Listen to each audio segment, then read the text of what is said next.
Hey guys, and welcome to the Trace Show. I'm Trace, and when I tell you guys the people are happy to hear this, the people are happy to hear this. Thank you to everyone who's been subscribing, viewing, and donating to the channel. It really means a lot and helps the channel continue to grow. And if you want to donate and support the channel, all you have to do is click that link in my description box. It'll take you to my link tree where you can donate and support me personally. It really means a lot, but take a listen to this. Paul Morrow is here, and he's a Fox News contributor and a retired NYPD inspector. This thing feels like it is growing. What did you think about the interview from the jail? Yeah. Can we take it seriously? Here's the thing. Obviously, she has an incentive to say what she's saying. She's looking at 30 years. She's very involved with this. The danger for the people she's talking about, Walls, Fry, Ellison, and others, is the fact that she can serve as a pointer. Whether we choose to believe her or not, it comes down to will a grand jury, or ultimately, if it goes to trial, a petit jury, a jury of her peers, 12 people, potentially believing her testimony relative to these other people. But when you have somebody like this that was on the inside, we always called it in intelligence a pointer. She's there to tell you as you go through a mountain of emails, a mountain of communications, which we know they serve subpoenas to get, those subpoenas for documents, right, including electronic documents. As you ferret through a mountain of stuff, if you have a quote-unquote pointer to say, no, forget about that, look over here, saves you a lot of time, it helps focus the investigation, and sure, they might have to cut a deal so that she has less time in order to testify and all of that, but that's how cases are made. Anybody who's ever seen a mafia movie knows that. It seems like a weak defense. I kept asking that. Things just need to be taken care of the right way. The individuals that have taken advantage of the people, they should be held accountable for the actions. What's right is right, what's wrong is wrong. Some individuals know exactly what they have been doing. Some individuals know exactly what they have been doing. Guess what? They just do not care, because if they did, certain things wouldn't have taken place. Again, everything is all allegedly. Let's continue though. And it's their fault, not mine. She's not getting out of it. By the way, 250 million stolen allegedly. About 75 million has been recovered. So wow. There's a lot of money out there that someone has illegally. Now we got some breaking news, Paul. I want to get to that on a Fox News alert, because moments ago, remember that church incident on Sunday in Minneapolis? The AG Pam Bondi posted this. All right, I'm reading now. Minutes ago, at my direction, HSI and FBI agents executed an arrest in Minnesota. So far, we've arrested So far, okay, we'll come back to that. So far, we have arrested Nikema Levy-Armstrong, who allegedly played a key role in organizing the coordinated attack on City's Church in St. Paul, Minnesota. We will share more updates as they become available. Listen loud and clear. We do not tolerate attacks on places of worship, end quote. I can agree right there. I can agree 100%.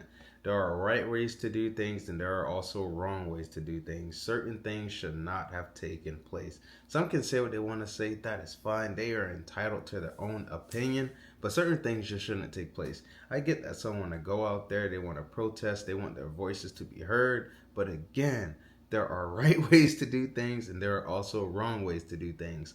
Stop trying to make everything political. I see exactly what some are trying to do. They're trying to make everything political. It's right versus wrong. That's the way I see it. But let's continue.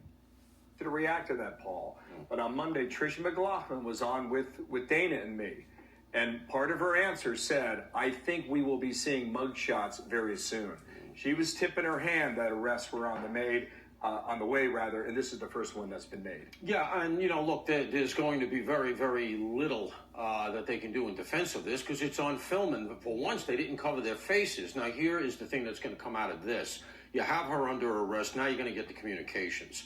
And this is where it starts to spider web out. You start to see who's talking to who showed up in regard, including Don Lemon. How much did they all know going in? That imports things like conspiracy charges, which can be quite heavy. There's criminal civil rights charges that are implicated in the church incident. This is also because one of the things that we found out about that was that they were targeting them because they were privileged white supremacists. We talked about that earlier in the week. Not only did that come out in the video and that they said something like that in the church, but then after the fact, Lemon talks about exactly that, putting a racial overtone in the whole thing, which potentially could import a hate crime. So this There's was another really thing bad. about this. The woman that they've just arrested, I talked a little bit about this on the 5 yesterday, because Cam Cawthorn, he writes for Fox Digital, and he had a piece about her. So she's been doing professional protesting and organizing for a long time.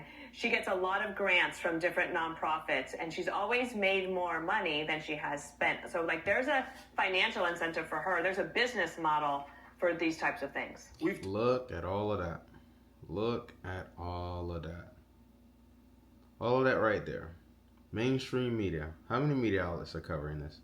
How many of them are covering this? Are they trying to paint a different picture? You know, I find it so interesting, right, how some individuals are speaking out now.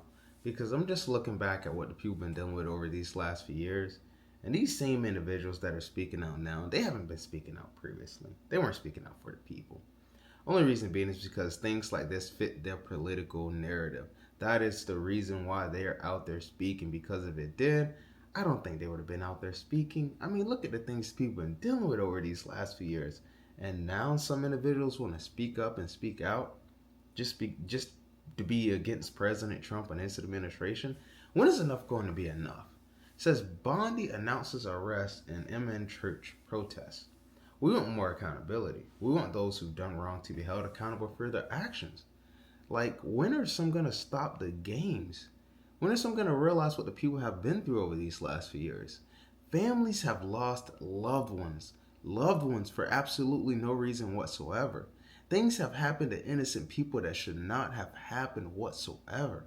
So the people voted. They went out, voted, made their voices heard to get change done. That's what they expect.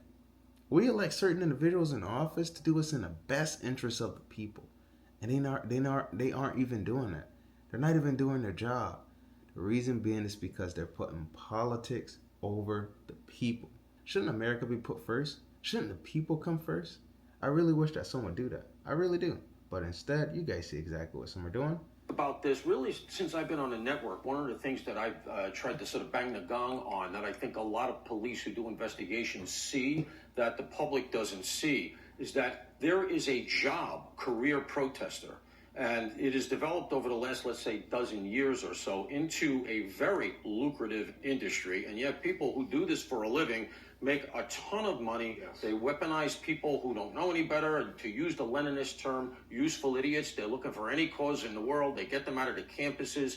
They grow those groups and those institutions. And then they pick out people who want to stay in that world, who don't go back to East Cupcake and get a job eventually after college. They stay in that, they become the middle management, and it grows and it grows. It's very much like any other industry. The problem with it is if you... Why can't we all just get along? Why can't we all just get along? Why can't change just be done? Look at the things that the people have been dealing with over these last few years. Do some not understand why there was an overwhelming mandate for change? Like, do some care at that point? Do they really care? I mean, enough's enough. Anyways, let me know what you guys think about today's video down in the comment section. Make sure you leave this video a big thumbs up, and I'll catch you guys on the next one. Take care.